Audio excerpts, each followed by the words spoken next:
WNBA officially coming to Toronto. It's officially announced last week. They're going to start play in 2026. Shouts to a friend of the program who will likely be joining us next week, Shireen Ahmed at CBC. Like she had broken the news a while ago. So Larry Tenenbaum and the Kilmer Sports Ventures Group is buying the team for $115 million. That's the purchase price. Teresa Resch, who spent like the past decade with the Raptors front office, is the president of this new WNBA team. They're going to be playing their home games at Coca-Cola Coliseum.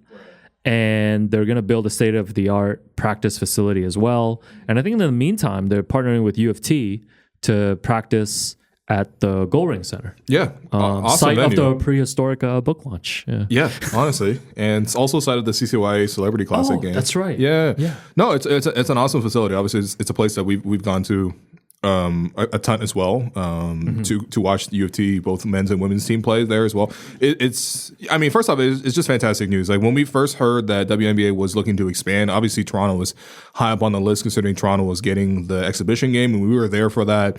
You know, once again, Alex was the first person to know that Serge Ibaka was going to be there courtside. Okay, Wange bomb that he didn't even release. But yeah, in any case, the atmosphere was awesome. The momentum was there. And then all of a sudden, we saw the sort of deal fall apart. The reporting around the deal was that not all members of MLSE, I think in this case specifically Rogers, wasn't as sold on the business case, wasn't able to decide on what venue and all that kind of stuff. And it just, I think it just came up where it lost the momentum. But of course, Toronto was still always going to be here, be strong as a market. And we obviously had other potential suitors. In this case, Larry, who was going to be originally part of the sales group, was able to just do this on his own, take on this project on its own.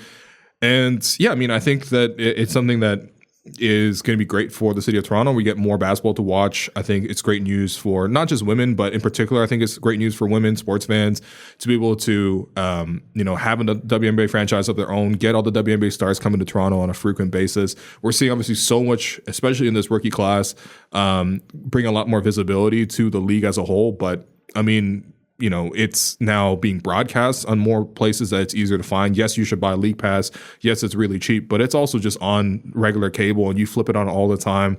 I mean, what are your options to watch in the summertime? Let's be real. You can be watching the Blue Jays, who are the most depressing team in baseball. No, come on, man. Are you going to be watching City Connect jerseys coming soon, man. Yeah, the NHL playoffs coming up. I mean, like, come on, are you really that tapped in? Like, I think for me, like there were already lots of games this year where after the NBA playoffs are done, obviously there's only 1 or 2 games on, I'm immediately flipping the channel and catching up what's going on with the W. So I think it's exciting. It's bringing more energy to Toronto. It's clearly something that, the league as a whole is making much more money.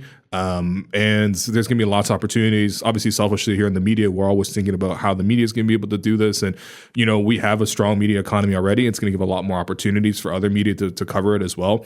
And of course, it's a great place for a lot of Canadian athletes to be able to play at home as well. Like I would love to see some of the existing Canadian talent in the W, like come home and play back home. But also we're seeing you look at the NCAA, like the women's side has been more popular than the men's side for like a couple years running now. And even with Caitlin Clark obviously now joining Indiana and losing every game, even though they play every single night apparently, because I've seen at least 7 games of theirs in the last week. But like even with her coming obviously to the pros, there's still more and more talent coming up through the pipeline that people are excited to watch. I'm sure people are already going to try to get Juju to come to Toronto at this point. We'll see sort of how all the draft stuff works out. But yeah, I'm just really excited. Like it's something that we're going to get to watch in the summertime. It's something that's going to be good for the city as a whole. And yeah, I'm excited to see how it all rolls out. But I'm more than anything else, I'm really happy that this whole project was able to be salvaged and brought to the city because I think we deserve it. Yeah, like you mentioned, I think there was a lot of disappointment, when it felt like that the deal had fallen through and Toronto was not going to be a part of this. And shouts to our guy LT, Larry Tenenbaum, coming through and getting this done. But I think too, like you think about like the PWHL, that launched like this season. I know there's a lot of excitement here in Toronto and like across Canada too. You saw the sold out arenas, and even thinking about like lower levels too. I know we've talked to Fatria before about like her like Muslim women's basketball league that she organizes and stuff. I think the more of these opportunities that open up, like it just helps with just like participation too, right? Like we think about like the type of fans that we saw at the WNBA preseason game that was here in Toronto. It was a lot of like families, like, you know, younger girls that were there, and for them to see like, oh, like role models on the court in that way, like it'll encourage more participation. Like you mentioned, teams and specific players that they can follow now. This is huge. I think this is huge just for basketball in Canada. Like we talk so much all the time about all the excitement around like the Olympics this summer for like the men's and women's teams, but now to have a team here in Toronto and to be able to expand on that, like now you continue to build on just like the legacy of just like basketball here in Toronto and like across Canada. So super exciting, man. And it looks like based on the announcement that they will be playing games not just in Toronto, but in Montreal. Vancouver was mentioned as well. Right. So it'll be kind of a Canada's feel kind of team, which to me, I mean, selfishly as a Torontonian, I'm like, what do you mean it's Toronto's team? But I think that's a good move though, because you think about like, you know how the Raptors like will do their preseason. That's preseason. They'll like but that's what I'm saying. It's not like regular season. Like, hey, we're in Edmonton. No, today but I think to play it's the good. Wolves. I think it's good that they're doing like regular season and like meaningful games because like you see them like like the Montreal, like they play games in Montreal, right? I remember randomly remember like Raptors Celtics having like a really good preseason game there. Right. And it's like I think Boston's only like 5 hours away. To be able to like have those games like across Canada, like I actually think that's really good. Like we should be able to share that with like the rest of the country, especially if it's just the one team. Selfishly, I'm like, let's be honest. It's going to be, obviously the team doesn't have a name yet. They're going to host a contest and they're going to get submissions and we'll see what the name is. Obviously that's something that a lot of people want to know, but it's going to be Toronto. So I think as a Torontonian, because that's also like, all right, you know what it is? For a long time for the Raptors, it was like, oh, that's Toronto's team. Like, you know, the whole country wasn't claiming the Raptors that much, right? I would say. And then, like, championship year comes around, everyone's going to have a little, like, you know, Jurassic Park watch party. And listen, I know we have a lot of fans across the country that are very passionate about basketball who follow the show. And they're probably like, well, I can't believe you're betraying Corner Brook, Newfoundland like this. You're a gatekeeper right now, bro. No, but, listen, like, Toronto held it down for a very, very long time. Yeah. You know what I mean? And I know for the rest of Canada, I didn't know you had such ties to Toronto. I'm loyal to Toronto. Ever since I landed here, I've been here. You know what I mean? So man. No, but I think it's really cool, and I think we have the market for it. I think we have the sponsors for it. Yep. And it's just another thing that we get to watch in the summertime. Yeah. Because it's not going to be the 23 and 29 Toronto Blue Jays. You stop slandering the Jays, man. Congratulations to the Jays on unveiling your City Connect jerseys later this week. They look sick. They really do. Teresa Resch also said at the presser, like you mentioned the team name. I think that's like been a huge conversation for a lot of people. Yeah. She said, quote, "We want to keep Canada at the forefront. We want something that really represents Canada. We also want to make sure that it represents women strongly, and we want to make sure it's like really, really cool." Jerome, putting you on the spot here. Any names that come to mind at the moment for you? And don't say she historic. No, that I would never take that awful name from you. Auspicious. The name that I personally just wanted this whole time, I'm not sure if it applies to a full Canada thing, is I want the Gyaldum. Yes, that's the one you've been pushing. Yeah, I've been pushing that one pretty hard. Okay. That's pretty good. Okay. I like that. It applies to when you address me anytime I call you with Wagwan. Wow. Well, those are private. William, any names that come to mind since William of Xiaolong Pod and Fun Guys? Any creative names that come to mind?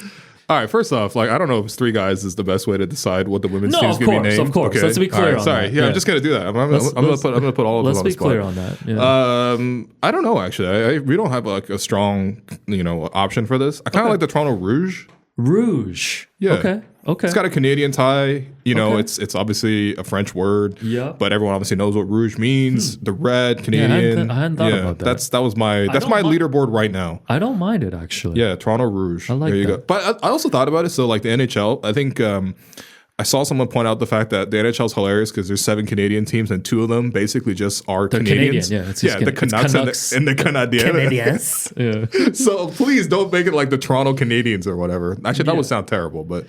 It'll be fun though if they do obviously go through. It looks like they're going to go through like some kind of like naming contest, and like voting and all that stuff. Well, I mean, you as somebody who covered the delivery and the unveiling of the Raptors coming to Toronto in your book Prehistoric, which is beside your head. She Historic will be next. So. Wow, I can't wait to read that from Shireen. But like, Yeah, I mean, like, take us through like the naming process of like how that happened for the Raptors. How did the Raptors become the Raptors? Of all Yeah, I mean, things? they went through, first of all, they went through themselves, like worked with like marketing research groups to come up with like different names that they wanted. Right. And they realized that like, oh, like they didn't want inanimate objects. So like, you know, like Miami Heat, like Orlando Magic, like they didn't want those. Like they wanted like something that was like an animal. So then like scorpions and all these different ones were being considered. Yeah. And then, but then like, I think they always leaned towards the Raptors because at the time, like I think a lot of people know, like Jurassic Park was like a huge movie. Right. And John Bitove Jr., you know, shouts to my guy, JBJ, was... his son, I think was like 5-6 years old at the time, was like a huge Jurassic Park fan, and like actually made the suggestion of like, oh, Raptors would be cool. Right. So they still took it to a naming contest. Yeah. And the Raptors did end up winning. Okay. I think Dragons was one of the top 3. Sure. But Raptors ended up winning, and they went with the Raptors. But it's like at the time they wanted a name that was like different, right? Like that wasn't like, he didn't want anything that was like, oh, Maple Leafs or like Blue Jays. Like he wanted something that like stood out a bit from like the Toronto landscape. So I feel like this approach is going to be a little different, especially if Teresa's talking about wanting something that really like hits and represents like Canada, right?